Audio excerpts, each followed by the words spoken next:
I had heard the stories about the old asylum for years. Tales whispered in hushed voices, over drinks in dimly lit bars, and around campfires on chilly autumn nights. They all had one thing in common: East Park Asylum was not a place for the living. It was a place where the past clung to the present, where the shadows whispered secrets, and where the dead walked among the living. As a journalist, I had a nose for a good story, and the asylum had always intrigued me.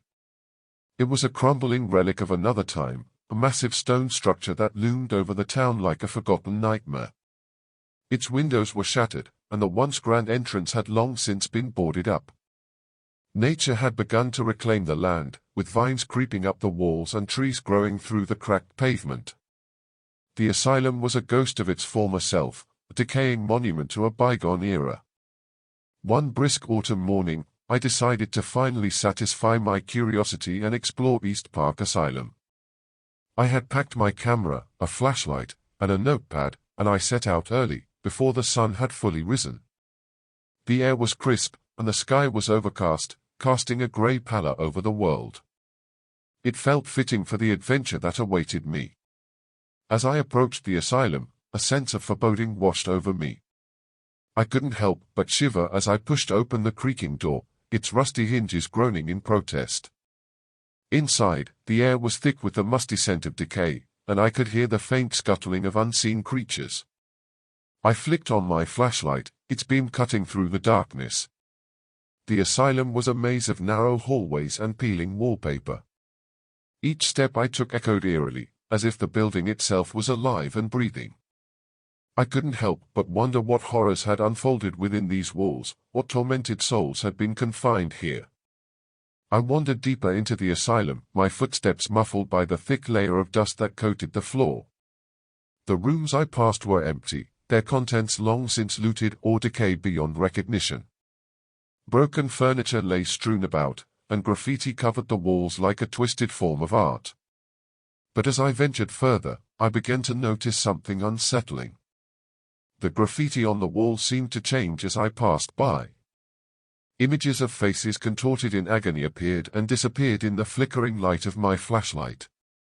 The words written in jagged, chaotic script seemed to whisper to me, telling me to leave, to run while I still could. I shook off the unease and pressed on, determined to uncover the secrets of the asylum. My heart raced as I entered a large, dimly lit room. The walls were lined with row after row of narrow metal beds, each fitted with leather straps. I couldn't help but shudder at the sight, imagining the suffering that had occurred here. My flashlight flickered, and for a moment, the room was plunged into darkness. When the light returned, I gasped in horror. The beds were no longer empty. A figure, emaciated and pale, lay on one of them, its eyes locked onto mine.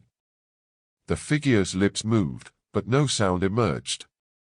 I stumbled backward, my heart pounding in my chest. Had I finally succumbed to the asylum's malevolent influence? Or was there something more sinister at play?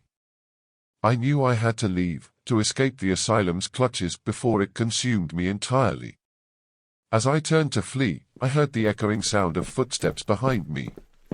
I spun around, my flashlight beam cutting through the darkness. There, standing before me, were more figures, patients of the asylum, their faces twisted in torment. They moved slowly, their eyes empty and lifeless, but their intent was clear.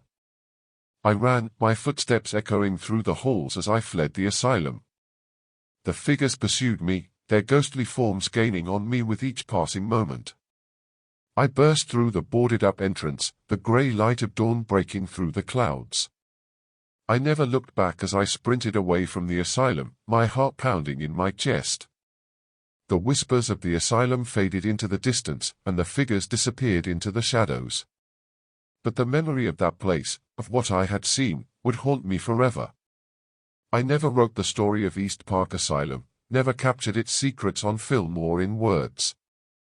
Some stories are better left untold, their horrors locked away in the darkness, where they can't hurt anyone else. The asylum had claimed its victims, and I had narrowly escaped its grasp. But I knew that it would always be there, waiting for the next curious soul to wander into its depths, never to return.